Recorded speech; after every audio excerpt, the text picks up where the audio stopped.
E aí pessoal do Radiologando, tudo bem com vocês? Estamos aqui para mais um vídeo no canal. E no vídeo de hoje eu irei dizer para vocês a diferença entre a ressonância magnética e a tomografia computadorizada. Mas calma, antes de começar o vídeo, já deixa o like aí embaixo, que eu sei que você sempre deixa.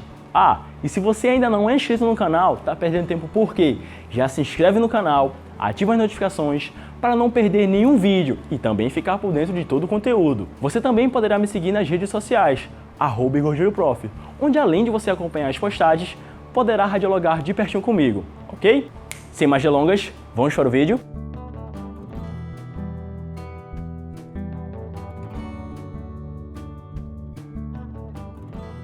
Bom pessoal, a diferença entre ressonância magnética e tomografia não é só no nome.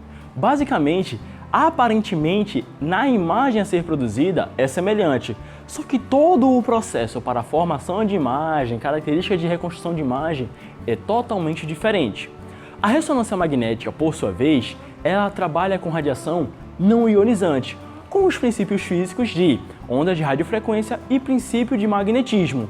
Já na tomografia computadorizada, são utilizados a radiação do tipo X, ou seja, raio-X. Na tomografia computadorizada, por trabalhar com raio-X, vai ter um tubo de raio-X. Já na ressonância magnética, não vai ter um tubo de raio-X. É um outro sistema totalmente diferente, tá bem? Outra coisa, o modo de aplicação de uma e de outra vai ser totalmente diferente.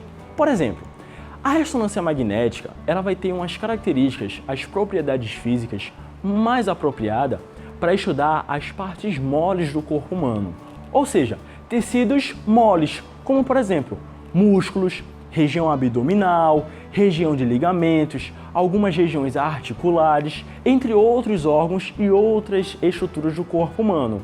Já a tomografia computadorizada, ela vai estudar melhor as partes anatômicas, tais como osso, coluna vertebral, a região pulmonar. Então, o modo de aplicação entre um e outro vai variar diretamente para o qual o paciente ele vai ser redirecionado.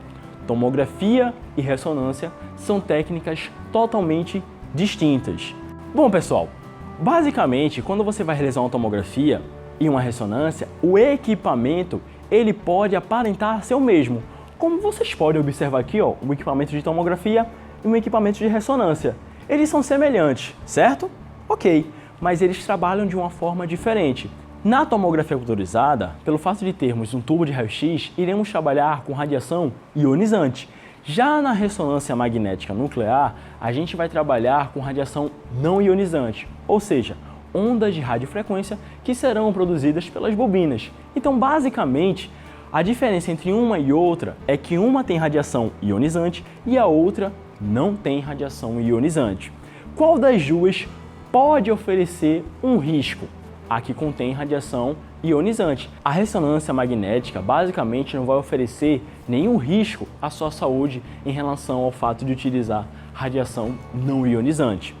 Outra característica importante, o tempo de duração de exame da tomografia dura em torno de aproximadamente de 5 a 15 minutos, a depender do tipo de procedimento que você vai realizar. Já na ressonância magnética, o tempo de exame é um pouco maior. Por quê? O fato de não trabalhar com radiação ionizante faz com que esse processo seja um pouco mais longo, ou seja, o exame em ressonância magnética dura aí aproximadamente de 15 a 40 minutos, dependendo do procedimento também a ser realizado. Outra característica muito importante entre a tomografia computadorizada e a ressonância magnética. Do ponto de vista de produção de imagem, a tomografia computadorizada inicialmente faz a aquisição das imagens apenas no corte axial, podendo assim reconstruir essa mesma imagem nos outros cortes, como coronal e sagital. Já na ressonância magnética, a aquisição da imagem inicial pode ser por qualquer corte, ou seja, a aquisição inicial pode começar tanto pelo corte axial, tanto pelo corte coronal, como também pelo corte sagital. Independente do corte inicial que você vai fazer a aquisição das imagens, depois você pode reconstruir da mesma forma para os outros cortes, sendo que na tomografia sempre começa pelo corte axial, na ressonância magnética pode começar por qualquer corte em relação ao corpo humano, seja coronal, seja sagital ou seja axial. Bom pessoal, existem alguns exames radiológicos que também existe uma necessidade da aplicação e uso do contraste. O contraste utilizado em tomografia é totalmente do que é utilizado na ressonância magnética e vice-versa. Em tomografia, geralmente o contraste utilizado é o contraste iônico e não iônico e geralmente é administrado por via endovenosa, a depender do tipo de procedimento, pois também pode ser ingerido por via oral. Já na ressonância magnética, os dois tipos usualmente mais comuns de contraste são o gadolínio e o dióxido de carbono. Esses são os contrastes específicos para se trabalhar em relação à técnica de ressonância magnética. Sem contar que, na tomografia, a imagem vai ter uma nomenclatura diferente. Assim como nos raios-x a gente enxerga radiopaco e radiolucente, na tomografia, o que se aproxima da densidade maior é descrito como hiperatenuante e a densidade menor é descrita como hipoatenuante. Já na ressonância magnética, a densidade maior é descrita como hiperintenso e a densidade menor hipointenso. E em ambas, quando não se tem nenhum tipo de densidade, é dito como ausência de sinal.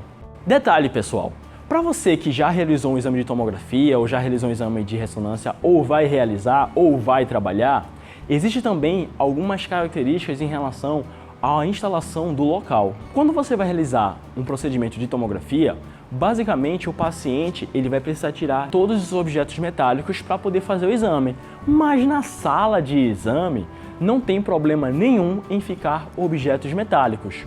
Já na ressonância magnética, até você chegar à sala de exame, tem todo um aparato de segurança. Em cada passagem, em cada setor que você vai passar, vai conter estes símbolos aqui, ó, que você, se identificar, você deve informar ao pessoal em relação ao procedimento. Porque se você tiver alguma prótese metálica, se você tiver marca-passo, se você tiver clipe de aneurisma, que seja basicamente atraídos pelo princípio de magnetismo, você jamais poderá passar ou entrar numa sala de ressonância magnética, pois isso pode gerar algum tipo de risco. Então, dentro da sala de ressonância magnética, nenhum objeto ele é metálico. A maioria dos objetos utilizados lá são diamagnéticos ou paramagnéticos e não ferromagnéticos, porque se forem ferros magnéticos, eles vão ser atraídos pelo ímã em relação ao equipamento de ressonância magnética. Sem contar que, pelo fato também de trabalhar com ondas de radiofrequência, a sala de exame de ressonância não pode sofrer nenhum tipo de interação externa de outras ondas de radiofrequência. Então a sala é totalmente revestida acusticamente para não sofrer nenhum tipo de alteração em relação à imagem. Ah, Igor, quer dizer então que quando eu for realizar um exame de ressonância eu não posso usar o meu celular? É um ponto curioso. Como a sala é totalmente revestida acusticamente, basicamente você não vai ter sinal de telefonia dentro da sala. Sem contar que o fato do celular ter pontos, algumas placas ferromagnéticas, elas podem ser atraídas pelo equipamento. Então, fica assim proibido o uso de celular dentro da sala de exame de ressonância, não só para não oferecer nenhum tipo de risco, mas também para não atrapalhar a produção da imagem durante a aquisição do exame. Bom pessoal, este foi mais um vídeo do Radiologando. E claro, eu espero que vocês tenham gostado. Mas se você ainda tem alguma dúvida, deixa aqui nos comentários que a equipe do Radiologando vai te responder. Ou se você preferir, pode ir também nas minhas redes sociais, @igorjulioprof, onde além de você acompanhar as postagens, você também poderá radiologar de pertinho comigo. Ok pessoal? Até o próximo vídeo. Valeu! Morro do Dendê é ruim de invadir. Diretor, tô bonito, diretor? Diretor, não dá uma moral nenhuma para o apresentador. Valeu! Aí eu vou sair e vou falar de novo. Bom, pessoal, vocês... Eita. Mas contar a mesma coisa que eu ia falar, só que a dicção não saiu do normal. Ok. Iremos deixar aqui na... Para mais informações vai estar... Essa parte aqui, ó, tá ligado? Se eu quiser. Tá se mexendo pra lá de novo.